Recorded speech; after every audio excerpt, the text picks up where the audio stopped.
Dak li nafu llum dwar il-COVID huwa ferm differenti minn dak li konna naħsbu sa ftit ta' xurilu. Stqarret dan il-kardjologa Melanie Zammit-Berg li ma' Net News spjegat kif pajjiżna issa anke skonti jinsab fit-tieni mewġa tal-virus. Meta ma konniex nafu ħafna fuq il-virus, ħafna kienu jaħsbu u jgħidu u iva dan il-virus huwa bħal rieħ normali, nittieħed nieħdu ħalli nrabbi l-immunity jgħaddili u nkompli bil-ħajja normali tiegħi. Jiena l-ewwel waħda nammetti li kont naħseb hekk. Imissa nafu iktar fuq. Nafu li dan il-virus mhuwiex bħal rieħat normali, jittieħed ħafna, jista' jkollu konsekwenzi korru ħafna fuq il-qalb u fuq organi oħrajn u naħsbu issa iktar u iktar ma' din nitalmu fuq li jista' jkollu konsekwenzi long term, permanenti. Il-kardjologa spjegat li min hu vulnerabbli għandu ferm aktar riskju li jieħu l-virus.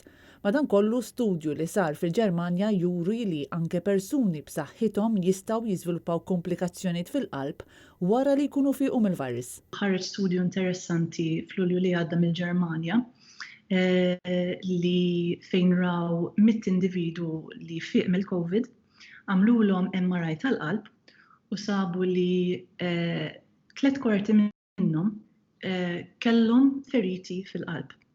U ħafna minn dawn kienu nies healthy għadhom żgħar fil-fatt ħadu l-COVID meta kienu fuq skiing trip. It-tabiba spjegat li persuni li għandhom kondizzjonijiet tal-qalb jinsabu f'riskju akbar minn persuni oħrajn. Jekk l-overall mortality rate, riskju li tmut mill-COVID huwa madwar 2%, jekk inti jkollok mart serju tal-qalb, ir-riskju li tmut mill-COVID jitla' għal 10%, so mhijiex ċajta. Zammit-Berg tkellmet ukoll dwar persuni bi problemi tal-qalb li qabadhom il-virus u spjegat x'kienu l-effetti tal-COVID fuqhom. Nies COVID ippreżentaw modi differenti, ppreżentaw heart attacks, ppreżentaw heart failure, fejn il-pulmun jintela bl-ilma u inti tbati minn ħafna qtuħ ta' nifs. Ppreżentaw problemi tal-elettriku tal-qalb fejn il-qalb tibda tħabbat irregolari jew inkella tħabbat bil-mod ħafna jew b'mod maġġel u anke b'cardiac arrest. Melanie Zammit-Berg temmet l-intervista billi appellat sabiex kulħadd iżomm mad-direttivi tal-awtoritajiet tas-saħħa fosthom bl-ilbiss tal-maskri, iż-żamma ta' distanzi soċjali u l-iġiene. Dejjem segwu informazzjoni li hija evidence-based mill-public health lokali tagħna, mill-websites ta' WHO, l-ECDC, etc.